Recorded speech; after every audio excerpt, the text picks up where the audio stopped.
All right. We are now joined by tonight's winner of the NC Education Lottery 200 at Charlotte Motor Speedway and driver of the number 11 Tricon Garage Toyota Tundra, Corey Heim. Corey, this is your fourth win of the year, 15th in the truck series, and you led 98 laps tonight. Just talk about what it was like being out front for majority of the laps and how your car or truck felt as you were able to get the victory tonight.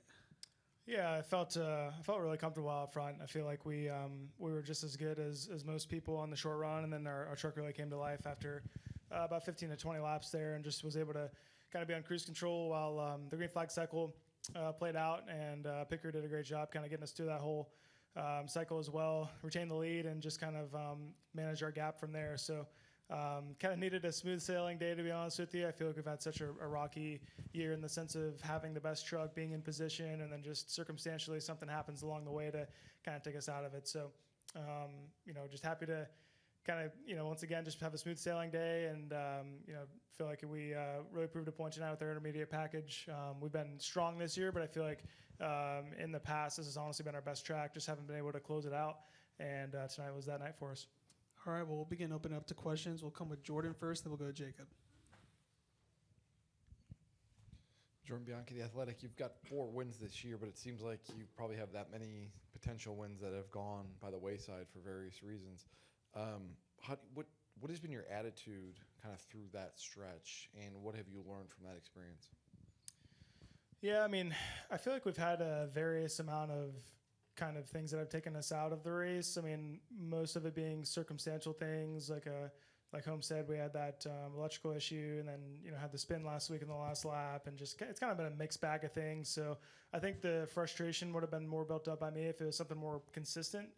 But it just seems like inevitably something's going to go wrong throughout the day. But I feel like I've done a really good job myself, and also within my team of not letting that get to our heads. I've been always pretty good. I feel like about kind of just looking past the previous week and moving on. And we've had great runs overall. So it's not like we've it's better than going out there and running like crap. That's a really bad feeling. But at the end of the day, the speed's been there every race, and it's just been something along the way that's kind of taken us out. But 4 wins is nothing short of a great year so far, and we've got a healthy amount of the schedule left. So I'm looking forward to that. Looking at the schedule, it's early, obviously, but do you feel like the championship runs through you and that this is your championship to win or lose?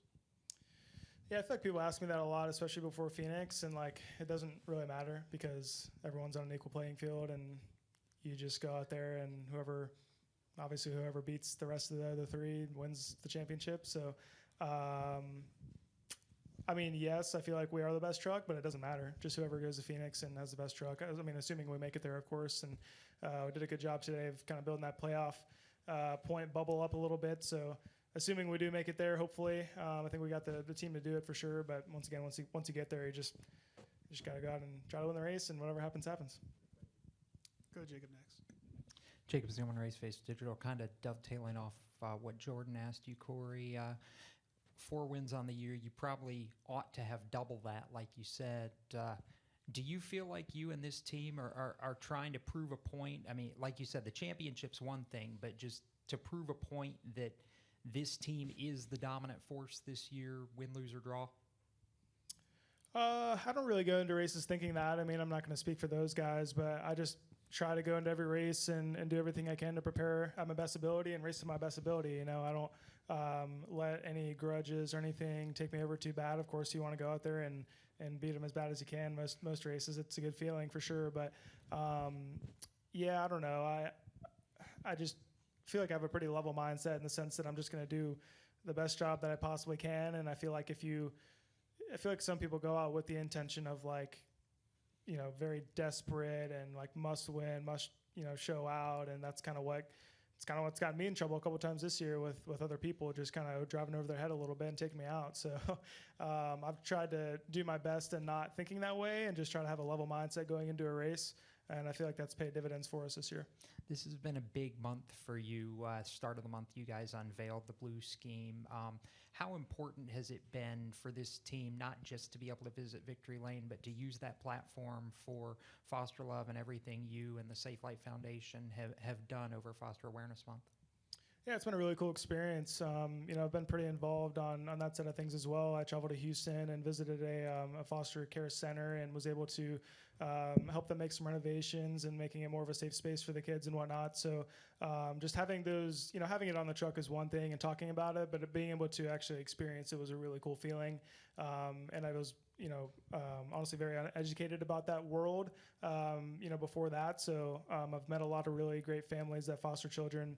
I've met a lot of great people along the way, and it's been a really good experience for me personally and just my personal life, but also just being able to represent that on a big stage as well has been very, very, very cool. We're gonna make our way down the line here. We're gonna go to Zach, and then we're gonna go to Matt Weaver. Zach Sterniolo, NASCAR.com. Corey, we talked about it a bit already, but there's always been something, there's oftentimes been something that's kept you out of victory lane so far this season.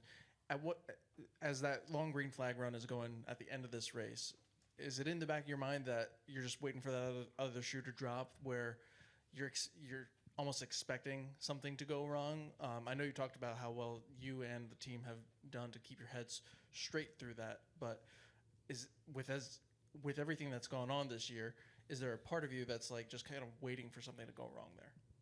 Yeah, no doubt. I mean, the last 20 laps have been kind of the sweet spot of when all the cautions have come out when we're leading, especially. So I was no doubt watching every caution light, just waiting for it to turn yellow on me there. And I hate to have a kind of a pessimistic approach to that, but just for what's kind of happened in these late races, it's been seems like almost inevitable that something's going to happen. So I didn't really let that affect my driving ability, but in the back of your mind, you're just kind of waiting for something, a part to break or, a caution to come out, something crazy to happen. But, I think within all that, you just have to, even if it did come out, I just have to kind of reset, take a deep breath and go out and race to the best of my ability. I feel like, especially for the guys who ended up front tonight, I was actually pretty confident that even if we got a restart, I would be okay.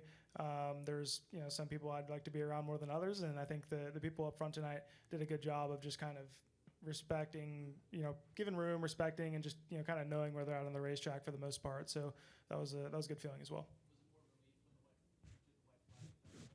Yeah, took a nice deep breath for sure, and just tried not to do anything crazy and get into it with a lap or anything. But no, definitely a very rewarding feeling too. We worked very hard to get our intermediate program where it is, and just to have a night like tonight, kind of just sweep everything we possibly could have, except for I guess qualifying. It's a pretty cool feeling. Yep. Go to Matt, then we'll go to Reed and then Dustin. Matt Weaver of the Sporting News. This might be kind of like a nebulous concept, but we've seen contenders over the years of many different divisions or whatever. They have a team that they feel like they should win or they should contend. Even when you're racing for Pulliam, right? The expectation is that you're going to run near the front, contend for wins. I don't know that maybe Jimmy Johnson in the championship, but it's rare to see someone show up and the expectation is to absolutely win and there's nothing else.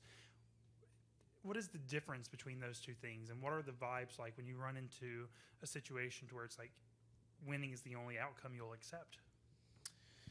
Yeah, that's a good question. I think that's kind of where we're at to a sense. I think there's some racetracks that we know that we should perform better at than others, just kind of in the back of our minds. But I think whether win, lose, or indifferent, I think we've truly just had the speed to get it done this year. So, being a part of a team like that with Scott Zipadelli and that the whole 11 team has been awesome, really. We've retained every person on that team since mid 2023. So, I feel like especially in the lower series, it's really hard outside perspective looking in to find a group that is just solid, really works well together, really clicks, makes those adjustments in the short practice way more fluid, and just everyone kind of knows, and everyone's on the same page, I guess, for lack of a better word. But just the expectation is certainly to go out and perform really well, and like you said, probably win the race every week.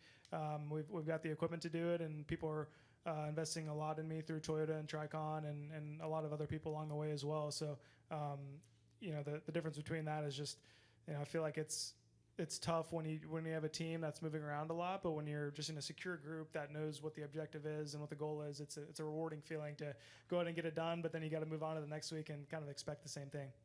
And then at this point, everyone in the industry says you're a Sunday driver and that you've done everything that you can do outside of winning the championship, which for the reasons you pointed out is kind of tough.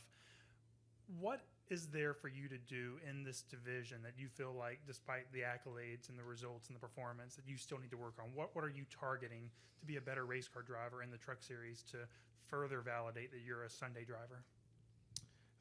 There's just a couple variables that I look at on a weekly basis. It's just a lot of the pit road stuff, the restarts, kind of the stuff you wouldn't think about as more of a rookie. I mean, I feel like my first truck season, I was more or less just trying to get up to speed and kind of keep control of the car, or the truck rather. But, for, where I'm at in my career now, I feel like I'm just trying to polish, and just clean up everything that I may have struggled with in my rookie season, such as pit road and restarts and traffic, how I manage dirty air and whatnot. As far as what I can prove, I mean, I don't really think about that too much. I mean, my goal is to go out and win every race, and that's kind of what I set my sights on. So, there's definitely areas that I feel like I can improve on. I mean, especially with that cup schedule that I've been granted this year, I feel like that's, you hop in the cup car and it's a whole different animal, right? So going back and looking at that, there's a handful of things that I can work on versus the truck, probably just a couple here and there. So it's, I don't know, I'm always working on things as a driver. I mean, there's always speed out there. There's always a 10th here, a 10th there. And I think as a competitor, you want to continue to progress on that and keep getting better. Go to Reed next. Reed Spencer with the NASCAR Wire. As perfect as the night was, max points, record margin of victory, did you have a moment coming to 2 to go?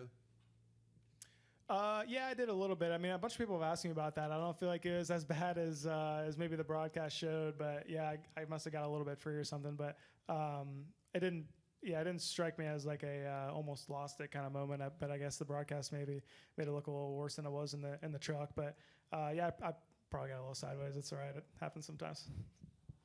Come to Dustin.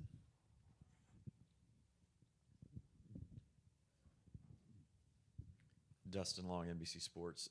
Corey, being back in the Cup car a couple weeks ago, what did it?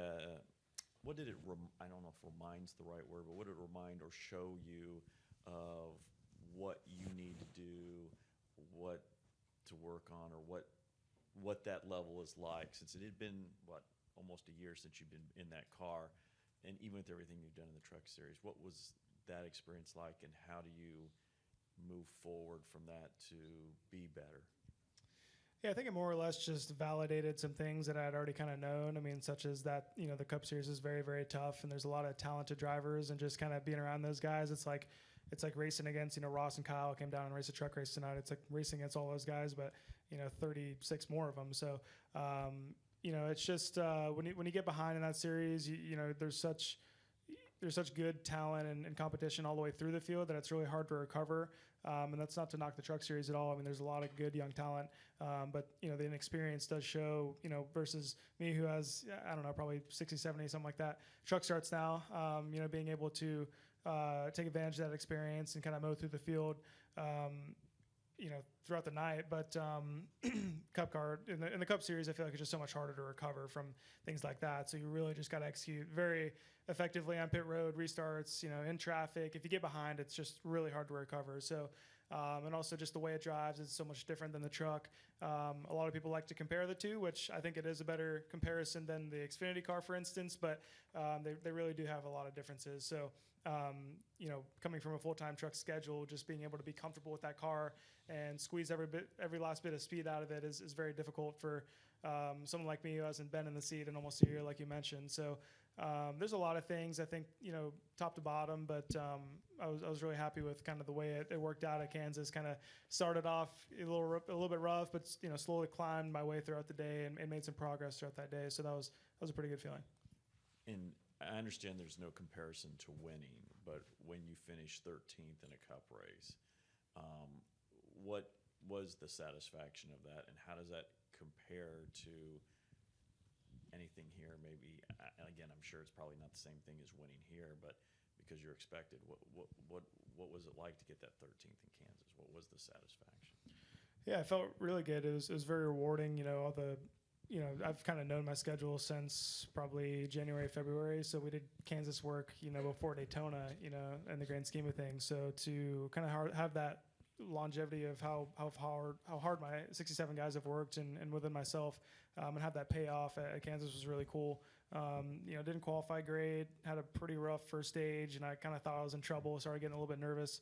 The last thing you want to do is go out there, first time in about a year I've sat in a cup car with a lot of expectations and go out there and suck, so to go out there and not do that, first of all, was awesome, but to also, effectively do the things that I researched and studied on and, have that payoff and help our finish there in the third stage was a really cool feeling. And kind of like you mentioned, it's hard to compare a truck win versus a 13th in a cup car, but like they're both very rewarding in their own separate ways. Go to Steven, Lee, and then back to Zach. Stephen Toronto, CBS Sports. Corey, what compelled you and your team to climb the climb the fence at the end of the race? I know the Indy 500s this weekend. Is that an Elio thing, or was that just a spur of the moment decision? No, there's like 80 people in the stands telling us to, so Right. we did it. I saw you like waving and yelled. Did someone give you like a terrible? Yeah, that's actually I'm a big Steelers fan, and my family drove down from Pittsburgh. My dad's from Pittsburgh, that's why I'm a Steelers fan. But I didn't even realize they were there. I climbed the fence and looked down, and it's my aunt and uncle right there. And then they passed me a terrible towel through the catch fence. They wanted me to wave it around a little bit, so that was a cool feeling. Right, very cool. Thanks, Corey. Yeah, thank you. Come over to Lee next. Lee Spencer, Sirius XM NASCAR Radio and CatchFence.com. Scott is still pissed off from last week, understandably, and you said you concentrate 1 week at a time, but with the 11 car just being so stout and like tonight uncatchable, are you afraid that when the competition can get to you, you're going to have moments like last week, because it's the only way they can stop you? I think that there's such desperation trying to catch you that they think that that's what they need to do. I can only control the things that I can control, so I feel like last week I probably could have had a better restart and got myself a little bit of a gap, but the guy used me up on the previous restart, and then he did it, at the end of the race. So I feel like, just at that point, like what can you do on my part? I can't just check up and let him pass me and then wreck him, you know what I mean? So it's just, you just got to hope that they give you the space, and I feel like I'm a pretty respectful driver. I feel like I haven't gotten in any incidents since beginning of 24 or so. It's been a year and a half of me just trying my best to give respect to these guys and make sure that it's rewarded back to me. And unfortunately, there's been moments this year that it hasn't, but it's kind of out of my control. So hopefully, lessons are learned, between the competition, and respect is earned as well. So I don't know. I feel like I once again just do a good job of trying to show that respect, and just going forward, I hope I receive it as well. Come back to Zach and then go to Scotty. Going back to the Cup stuff, I know that there's a lot of differences between Kansas and Charlotte and the bumps here and whatnot, but is there anything that you were able to apply from that you learned during the Cup race that you were able to bring into another intermediate track in the truck this time around? Not really, no. Just a super big difference in the track, like you mentioned. I think just having laps in that Cup car is good in the sense that it really just makes you understand that you have to be very concentrated and focused every lap. Like, for how on edge those cars drive, I feel like it gives me a better feel aspect, in the sense that I can just get the car or get the truck almost looser and just hold it there. I guess, if that makes sense. It's kind of hard to put into words, but I just feel like the Cup car, you have to be very, very focused and concentrated on the balance of the car, because it is very easy to wreck those things by yourself. So when you get in the truck, I guess you kind of carry that focus and concentration and can kind of optimize the balance and handling of the truck a little bit better. But that's kind of getting a little specific, but I feel like overall there's not a whole lot now. Go to Scotty, and then we'll wrap up with Trent. Scotty Sprinkle, Race Face Digital. My first question is, you've been really good in the Truck Series really ever since your rookie year. You've been good in your 4 Cup starts. At Kansas, you were the highest finished 2311 car out of 4 of them. What does the future look like as of right now? Is there a chance you could go Cup racing full-time next year? Are you kind of weighing your options with maybe some different teams or things like that? Do you think you'll be back in trucks? What would you say the odds are of going Cup racing, staying in truck, or something like that? Yeah, right now I'm just focused on a week-to-week basis. You know, I've never been a person to mentally project to really any farther than the next week removed from Nashville. So I'm very fortunate to have the opportunities I have through Toyota and Tricon and 2311. And I'm very happy with kind of where I'm at in my career right now. And got a big weekend coming up in Nashville next week with the truck and the Cup car on the same weekend. So really looking forward to that. But yeah, for now I'm just focused on kind of a week-to-week basis and going forward. And you're 100 points ahead of Chandler Smith now after this race. You're doing some more Xfinity starts. And like you mentioned, you're going cup racing a few more times. How have you kind of been balancing doing all of this, week to week? Have you been putting, more focus on cup when it's a cup weekend compared to trucks or Xfinity, depending on the race weekend? How's kind of the balance for you as far as how you approach the weekend and what you do heading into it? It's definitely tough to isolate the races. I mean, you definitely prepare a lot differently for a truck race versus a cup race or Xfinity race, like you mentioned. It's very different in the way you kind of approach those races as well. So, but I feel like I've done a pretty good job, especially like at Kansas, which was my first double duty weekend of the year, to make sure that I respect each series and kind of focus on one at a time. Also, being mentally prepared for both of them. So. Yeah, it's certainly tough, but I've kind of run a lot of double duty over the past couple of years with truck and Xfinity for the most part. So I'm starting to get used to it. The first couple of times were really tough just because I'm still sort of getting comfortable with the truck, and then you hop in an Xfinity car, and it's like a totally different world as well. Whereas now, since I have more laps in every series, I feel like it's getting a little bit more. It's almost like riding a bike in the truck now, just with how many laps I have, and then of course, a little bit foreign for me in the Cup car, so that's a little bit tougher. But I think it makes that transition a bit easier for me.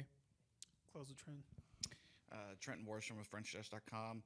I've asked Kyle Larson this before after he's won in dominant fashion.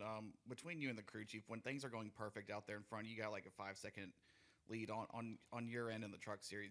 What is the communications like? What is he telling you? What kind of information are you getting? And to keep that mental, I guess, your brain stimulated with information so you're not just getting complacent out there. For the most part, it's just kind of taking care of the tires just in case we get a late race restart. I mean, odds were that we're going to probably pit and take tires anyway, but you never know if it's like an overtime restart and you got a lot of cars in the lead lap. There's a chance you're not going to pit. So just taking care of the truck. I mean, it's easy to try to go out there and set the fastest lap every single lap and try to stretch out the lead as far as possible. But there are guys that are. There's a couple guys tonight that had to, blown tires, broken parts, on top of the racetrack, kind of all over the place due to that. And, I'm out here trying to just dodge them like bullets. So, just doing the best I can to keep the nose clean, of course, keep the tires on it. But since I've been with my guys, Scott Zipadelli, Tony Hirschman up on the stand for, what is it now, 2.5 years, I feel like they've kind of got a pretty good idea of what I like to hear. And it's not a lie, it's just kind of giving me my gap and then just a little bit of a reminder here and there to, take care of it, keep the tires on it, et cetera, et cetera. But a lot of it is just crossing your fingers that you don't get that caution. All right, Corey. Well, congrats on the win and good luck in Nashville next week. All right, thank you. Corey, which part of your family's from Pittsburgh? It's my dad's side.